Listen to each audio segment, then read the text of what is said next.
यो रेडियो नेपाल हो। अब रत्नावली शर्माबाट समाचार सुन्नुहोस्। शुरूमा प्रमुख समाचार। सामाजिक संरचना र राजनीतिक व्यवस्थामा भएका परिवर्तनलाई संस्थागत गर्ने गरी मुलुकको सांस्कृतिक रूपान्तरण जरूरी रहेको प्रधानमन्त्री पुष्पकमल दाहाल प्रचण्डको भनाई। प्रतिनिधि सभाको आजको बैठकमा विनियोजन विधेयक 2080 अन्तर्गत मन्त्रालयका विभिन्न शीर्षकमाथिको छलफलका क्रममा उठाइएका प्रश्नको सम्बन्धित मन्त्रीहरूले जवाफ दिनुहुने। दाङ र बागलुङमा चट्याङ लागेर 4 जनाको मृत्यु। अझै एक साता मनसून सक्रिय रहने भएकाले बाढ़ी पहिरो जन्य विपदको उच्च जोखिम रहेको मौसम पूर्वानुमान महाशाखाद्वारा जानकारी। र रूसमा पछिल्लो समय आन्तरिक रूपमै भिडन्त बढ़दै गएपछि राजधानी मस्कोको सुरक्षा व्यवस्था कड़ा। सुन त, भोलिको मिटिङको लागि सबैलाई फोन गर्यो? छैन सर, मेरो मोबाइलमा ब्यालेन्स नै थिएन। अलि पछि गर्छु ल्यान्डलाइनबाट। लौ हेर, मोबाइलमा ब्यालेन्स छैन भनेर हुन्छ? तिमीलाई थाहा छैन यस कार्यालयले नेपाल टेलिकमको कर्पोरेट युजर ग्रुप अर्थात सीयूजी सेवा लिएको छ। तिम्रो नम्बरलाई पनि सीयूजीमा सहभागी गराउन। अनि सर, मेरो त प्रिपेड नम्बर हो नि। अहिले नेपाल टेलिकमले प्रिपेड र पोस्टपेड दुवै फोनमा सीयूजी सेवा लागू गरिसकेको छ। सीयूजीमा आबद्ध भएपछि हाम्रो कर्मचारीहरू बीच निशुल्क र नेपाल टेलिकमको नेटवर्कमा सस्तो दरमा फोन तथा एसएमएस गर्न र डाटा चलाउन पाइन्छ नि। तिमीलाई थप जानकारी चाहिएमा नेपाल टेलिकमको वेबसाइट www.ntc.net.np मा हेर न। नेपाल टेलिकम, राष्ट्रको संचार।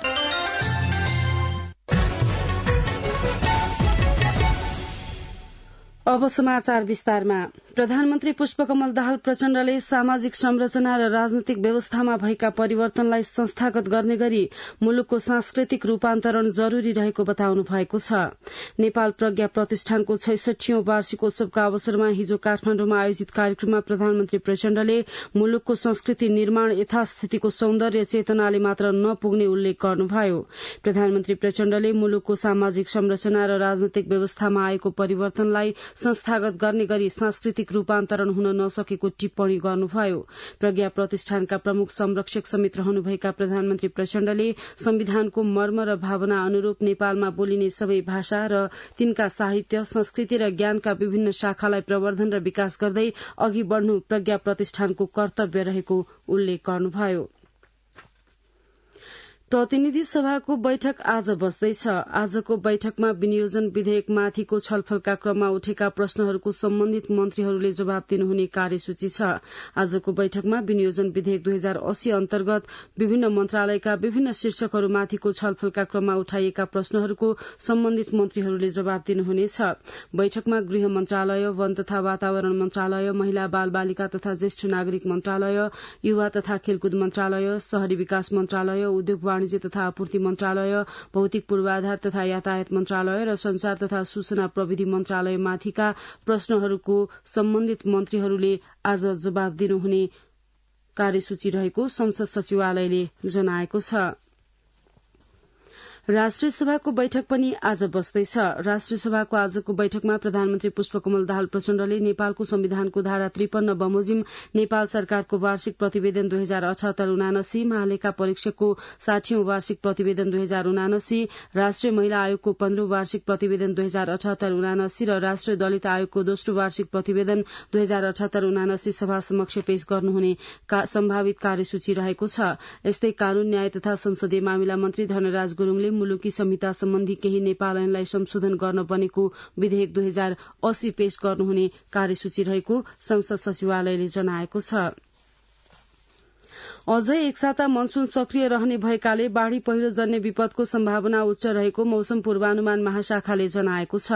मनसून पश्चिम नेपालतिर केन्द्रित हुँदै जान थालेकाले आजदेखि महाकाली र यसका सहायक नदीको बहाव उच्च हुने खतरा बढ़ेको छ। रातिको समयमा अधिक वर्षा हुने भएकाले सतर्क रहन मौसम पूर्वानुमान महाशाखाले सबैमा अनुरोध पनि गरेको छ। गत साता मनसून शुरू भएसँगै देशव्यापी रूपमा बाढ़ी पहिरोका घटनामा 17 जनाको मृत्यु भएको छ। बाढ़ी पहिरोमा परि 26 जना अझै बेपत्ता रहेका छन्। गृह मन्त्रालय स्थित विपद पूर्व तयारी तथा प्रतिकार शाखाका अनुसार असार 1 गतेदेखि यता 43 घरमा पूर्ण रूपमा क्षति पुगेको छ भने 117 घरमा आंशिक क्षति पुगेको छ। शाखाका अनुसार ओखलढुङ्गामा पहिरोले 4 जना, संखुवासभा र तनहुमा 2-2 जना, ताप्लेजुङमा 3 जना, नुवाकोट र गोर्खामा 1-1 जनाको मृत्यु भएको छ। बाढ़ीले भोजपुरमा 1 जना, पाँचथरमा 3 जना बगाएको छ।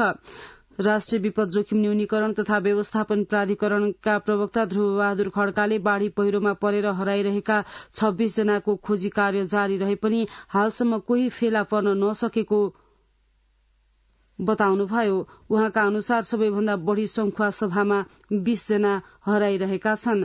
ताप्लेजुङमा 3 जना पहिरोमा पुरिएका छन्। पाँच थरमा पनि बाढ़ीले बगाएका 3 जना अझै भेटिएका छैनन्। संखुवा सभामा पहाड़ भासिदा फेदका घर बस्ती करिब 150 फिट गहिराईमा पुरिएका छन्। ओखलढुङ्गामा पहिरोले 4 घर पूर्ण रूपमा क्षतिग्रस्त पारेपछि त्यहाँका बासिन्दालाई सुरक्षित स्थानमा सारिएको छ। संखुवा सभामा बाढ़ी पहिरोमा परि बेपत्ता भएकाको खोजी कार्यका लागि तालिम प्राप्त कुकुर परिचालन गरिएको छ। असार 2 गते राति अविरल वर्षासँगै आएको बाढ़ी पहिरोका कारण 20 जना अहिलेसम्म बेपत्तै रहेका छन्। बाढ़ीमा बेपत्ताको 1 सातासम्म पनि फेला नपरेपछि तालिम प्राप्त कुकुर परिचालन गरिएको छ। जनता समाजवादी पार्टी जसपा केन्द्रीय समितिको हिजो बसेको बैठकले विधानको मस्यौदालाई अनुमोदन गरेको छ। जसपाको आज काठमाडौँमा शुरू हुने विधान अधिवेशनमा उक्त अनुमोदित विधानको मस्यौदा प्रस्तुत हुने केन्द्रीय प्रचार विभाग प्रमुख पूर्ण बस्नेतले जानकारी दिनुभयो। बैठकले सशस्त्र जनयुद्ध, जनआन्दोलन र मधेस जनविद्रोह जस्ता राजनैतिक संघर्ष र आन्दोलनबाट प्राप्त उपलब्धिको रक्षार्थ गठित पार्टी सम्बद्ध समाजवादी मोर्चालाई अनुमोदन गरेको विभाग प्रमुख बस्नेतले जानकारी दिनुभयो। यस्तै बैठकले केन्द्रीय कार्यकारिणी समिति र राजनैतिक समितिका बैठकले गरेका यसअघिका निर्णयहरूलाई अनुमोदन गर्नुका साथै निर्वाचनमा अन्तर्घात गर्ने पार्टीका 5 जना केन्द्रीय सदस्यलाई पार्टी सदस्यबाट निष्कासन गर्ने निर्णय गरेको विभाग प्रमुख बस्नेतले जानकारी दिनुभयो। आजदेखि शुरू हुने विधान अधिवेशनमा केन्द्रीय समितिका 423 सदस्यका साथै प्रदेश समिति, राष्ट्रिय समिति, विशेष प्रदेश समिति, जिल्ला समिति, महानगर, भ्रातृ संगठन तथा केन्द्रीय समितिबाट मनोनित 10 जना सहित 778 प्रतिनिधि सहभागी हुने पार्टीले जनाएको छ।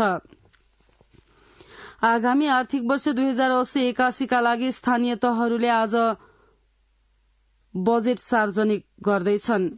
स्थानीय तहको आगामी आर्थिक वर्ष 2080-81 का लागि हिजोसम्म 10 बढ़ी स्थानीय तहले बजेट पेश गरिसकेका छन्। अब 740 बढ़ी स्थानीय तहले बजेट पेश गर्न बाँकी छ। असार 10 गते भित्रै सबै स्थानीय तहले नीति तथा कार्यक्रम ल्याउनु पर्ने र असार मसान्तसम्म बजेट पारित गर्नुपर्ने कानूनी व्यवस्था अनुसार आजसम्म सबै स्थानीय तहले बजेट सार्वजनिक गर्न लागेका हुन्। स्वास्थ्य तथा जनसंख्या मन्त्री मोहन बहादुर बस्नेतले बजेट कार्यान्वयनमा सबै मिलेर जानुपर्ने बताउनु भएको छ।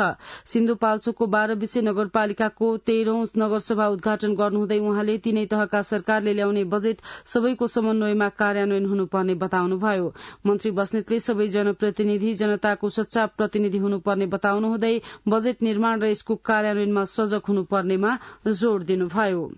अर्थमन्त्री डाक्टर प्रकाश शरण महतले सरकारले सूचना प्रविधिको क्षेत्रलाई महत्व र प्राथमिकता दिएको बताउनु भएको छ। आईसीटी फाउन्डेशनले हिजो काठमाडौँमा आयोजना गरेको डिजिटल नेपाल कन्क्लेभ 2023 को समापन गर्नुहुँदै उहाँले सरकारले सूचना प्रविधिको प्रवर्धन र संरक्षण गर्ने नीति अघि सारेको उल्लेख गर्नुभयो। अर्थमन्त्री डाक्टर महतले सूचना प्रविधिमा युवा पुस्ताको आकर्षण भइरहेको भन्नुहुँदै सरकारले सूचना प्रविधि क्षेत्रलाई उचित सम्मान दिन नसकेको समेत उल्लेख गर्नुभयो। सामाजिक सुरक्षा कोषले सामाजिक सुरक्षा योजना बापत योगदानकर्तालाई झण्डै 5 अर्ब रूपियाँ दावी भुक्तानी गरेको छ। कोषले हालसम्म विभिन्न सुरक्षा योजनाबाट योगदानकर्तालाई 4 अर्ब 79 करोड़ रूपियाँ भुक्तानी गरेको हो। कोषले औषधोपचार, स्वास्थ्य तथा मातृत्व, दुर्घटना तथा अशक्तता, आश्रित परिवार र वृद्धावस्था सुरक्षा योजना सञ्चालन गर्दै आएको छ। हालसम्म कोषबाट 84,673 योगदानकर्ताले विभिन्न योजना बापत सुविधा लिएका छन्। कोषमा हालसम्म 35 अर्ब 10 करोड़ योगदान रकम संकलन भइसकेको छ। कोषमा औपचारिक क्षेत्र र वैदेशिक क्षेत्रका श्रमिक आबद्ध हुँदै आएका छन्। अनौपचारिक र स्वरोजगार श्रमिकलाई पनि सामाजिक सुरक्षा योजनामा आबद्ध गराउने क्रम अन्तिम चरणमा रहेको जनाइएको छ। कोषमा 17,964 रोजगारदाता र 5,92,924 श्रमिक सूचीकृत छन्। आर्थिक अभाव भएको भन्दै हेटौडामा सञ्चालित मदन भण्डारी स्वास्थ्य विज्ञान प्रतिष्ठानले प्राविधिक चिकित्सक सहित 144 प्राविधिक र प्रशासनिक कर्मचारी कटौती गर्ने निर्णय गरेको छ। प्रतिष्ठानको कार्यकारी परिषदको बैठकले बजेट अभावका कारण आगामी आर्थिक वर्षमा तलब र भत्ता वितरण गर्न नसक्ने भन्दै चालू आर्थिक वर्षमा करारमा नियुक्त गरिएका कर्मचारी हटाउने निर्णय गरेको हो। प्रतिष्ठान र हेटौडा अस्पतालका लागि संघीय र प्रदेश सरकारले चालू आर्थिक वर्षको तुलनामा आगामी आर्थिक वर्षमा कम बजेट विनियोजन गरेकाले तलब र भत्ता वितरणमा समस्या हुने भएको प्रतिष्ठानका रजिस्ट्रार राजेश प्रसाईले बताउनुभयो। नेपालगंज स्थित भेरी अस्पतालमा रेबिज विरूद्धको खोप अभाव भएको छ। एन्टी रेबिज भ्याक्सिन सेवाग्राहीलाई निशुल्क प्रदान गर्दै आएकोमा अस्पतालमा खोपको मौजदात सकिएकाले सेवा दिन नसकिएको अस्पतालले जनाएको छ। नेपालमा बाल मृत्यु दर न्यूनीकरणमा उल्लेखनीय प्रगति भएको छ।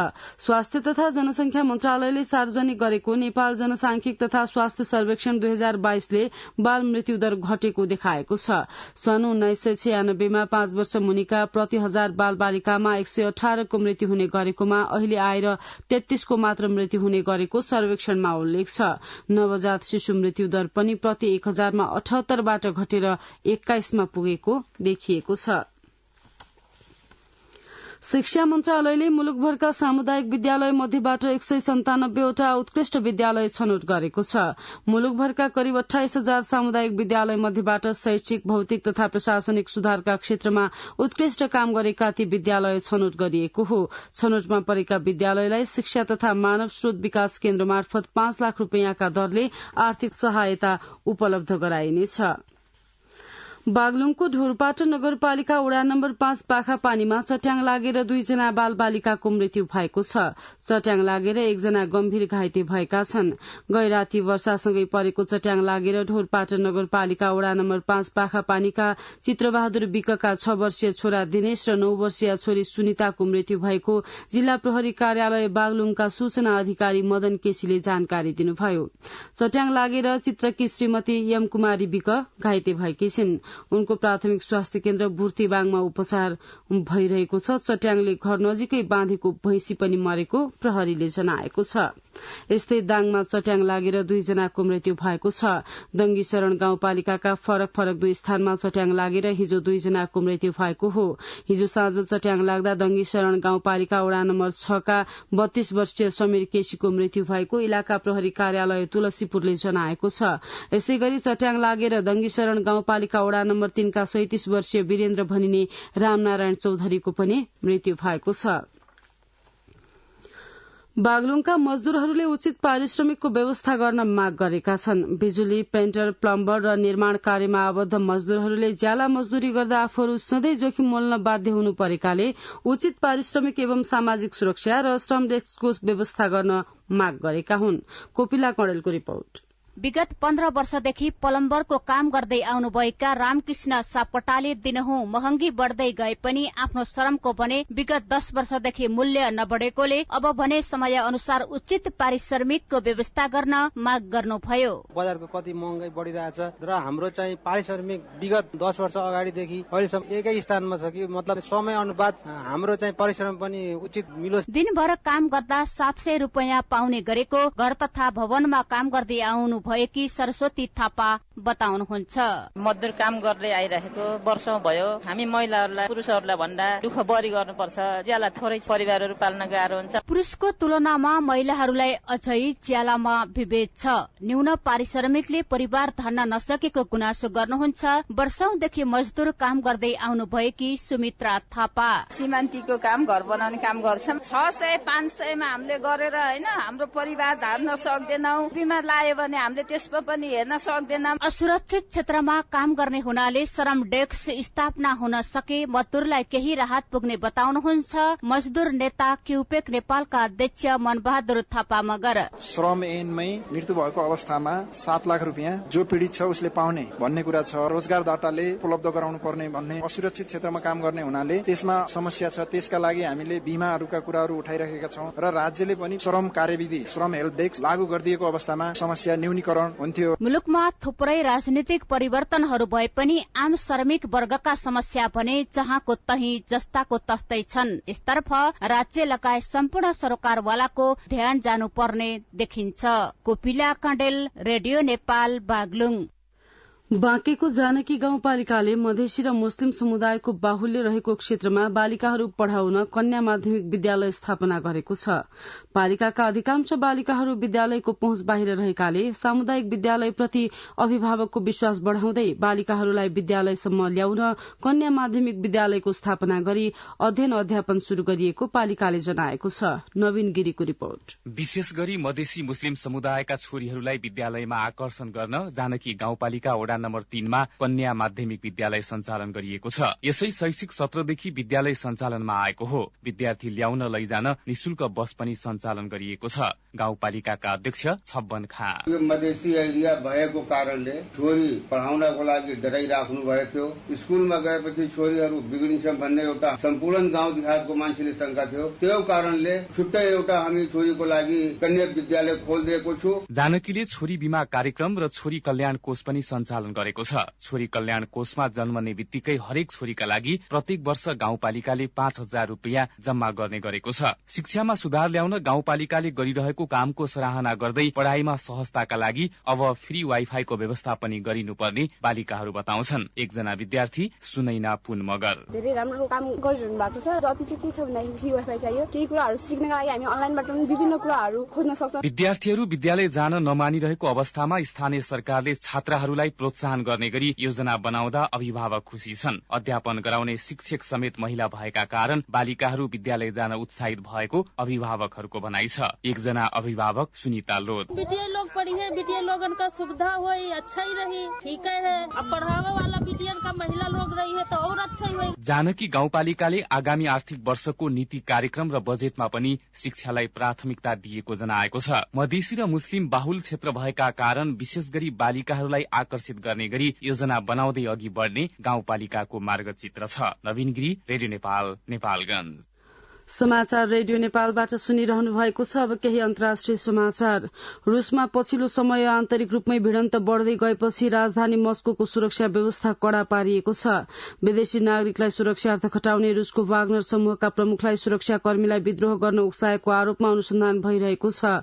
वाग्नर समूहका प्रमुखले रूसी सेनाले शुक्रबार आफ्ना सेनाहरूले घातक मिसाइल आक्रमण गरेको आरोप लगाएका छन्, तर यस सम्बन्धी प्रमाणहरू भने देखाइएको छैन।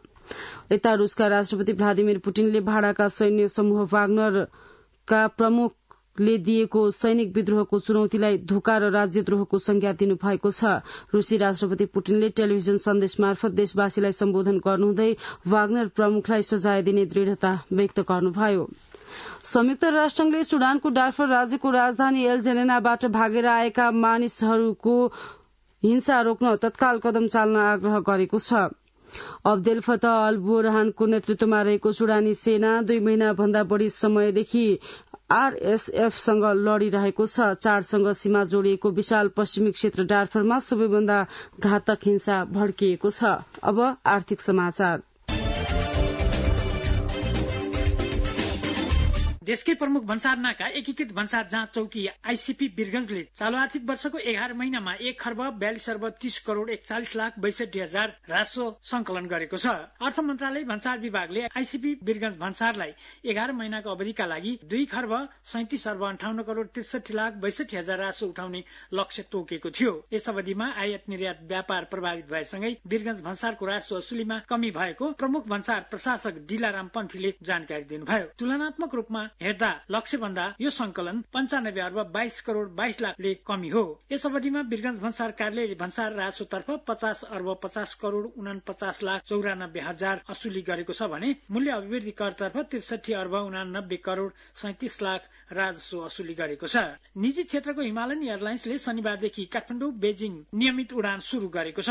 शनिबारको प्रारम्भिक उडानमा चीनका लागि नेपाली राजदूत विष्णु पुकार श्रेष्ठ सहित यात्रुहरूले यात्रा गरेका छन्। हिमालयन एयरलाइन्स एयरलाइन्सले त्रिभुवन अन्तर्राष्ट्रिय विमानस्थलबाट बिहान 7:40 उडान गरेको थियो। उक्त विमान बेजिङ स्थित डाक्सिन अन्तर्राष्ट्रिय विमानस्थलमा 2:15 अवतरण हुनेछ।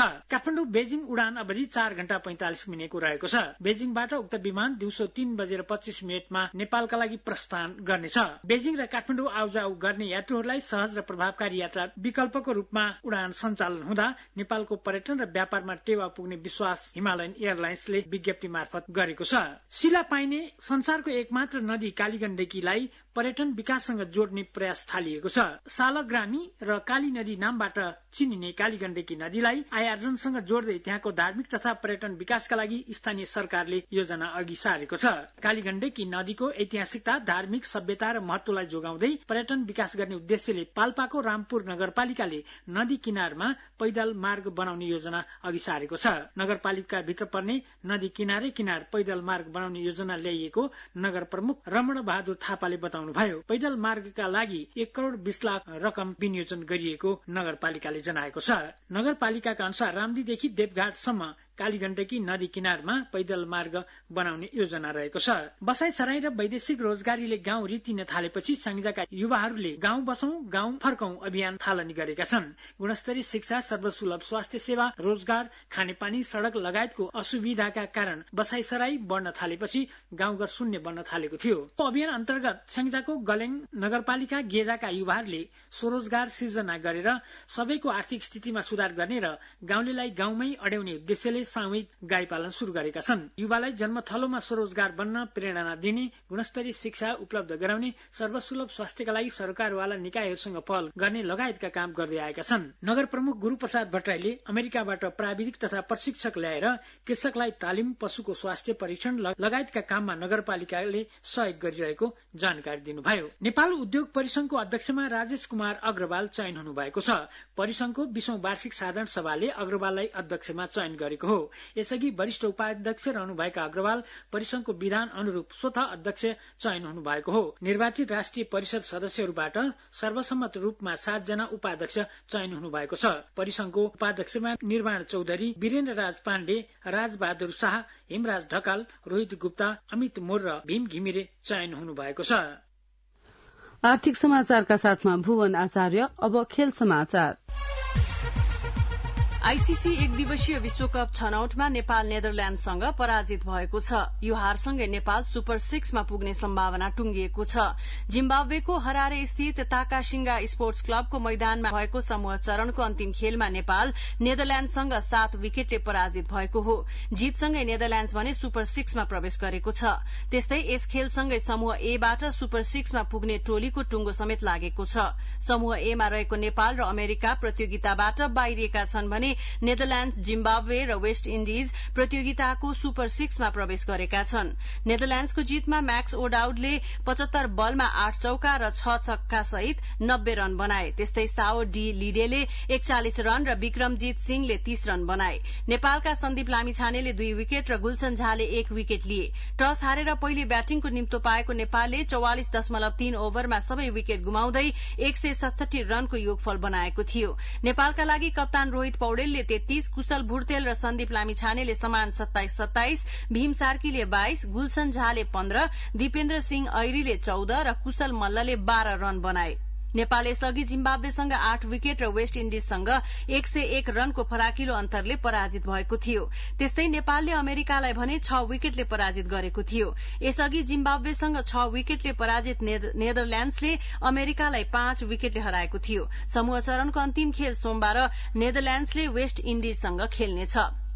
पोखरामा आयोजना गरिएको नेपाल चीन मैत्रीपूर्ण ड्रागन बोट रेस प्रतियोगितामा नेपाली टोली उपविजेतामा सीमित भएको छ। फेवातालमा यही जेठ 8 गतेदेखि शुरू बोट रेसको आज सम्पन्न फाइनलमा चीनको सिचुआन ड्रागन बोट टीमले 200 र 500 मिटरको दुवै विधामा जीत हात पार्न सफल भयो। नेपाली टीम नारा ड्रागन बोट टीम दुवै विधामा उपविजेता हुन सफल भएको छ। च्याम्पियन बनेको सिचुआन ड्रागन बोट टीमले दुवै इभेन्ट गरी 5,50,000 का दरले 11 लाख नगद पुरस्कार सहित उपाधि हात पार्न सफल भयो। यसैगरी उपविजेता नेपाली टोली नारा ड्रागन बोट टीमले दुवै इभेन्टमा 7 लाख नगद नगद पुरस्कार पायो। सिचुवानले 500 मिटरको दूरी 2 मिनट 20 सेकेण्डमा पूरा गर्न सफल भयो। यसैगरी 200 मिटरको दौड़ 53 सेकेण्डमा पार गर्दै दोहोरो उपाधि जित्न सफल भयो। नेपाली टीम नाराले भने 500 मिटरको दूरी 2 मिनट 23 सेकेण्डमा पूरा गर्न सफल भयो। ड्रागन बोट रेसमा चीनको 3, नेपालको 4 र सिंगापुरको 1 टोलीले उपाधिका लागि प्रतिस्पर्धा गरेका थिए। नेपाल राफ्टिङ एण्ड क्यानोइङ एसोसिएशनले चौथो भएको छ। प्रतियोगितामा सहभागी सबै टीमलाई जनही 1-1 लाख रूपियाँ प्रोत्साहन पुरस्कार प्रदान गरिएको छ।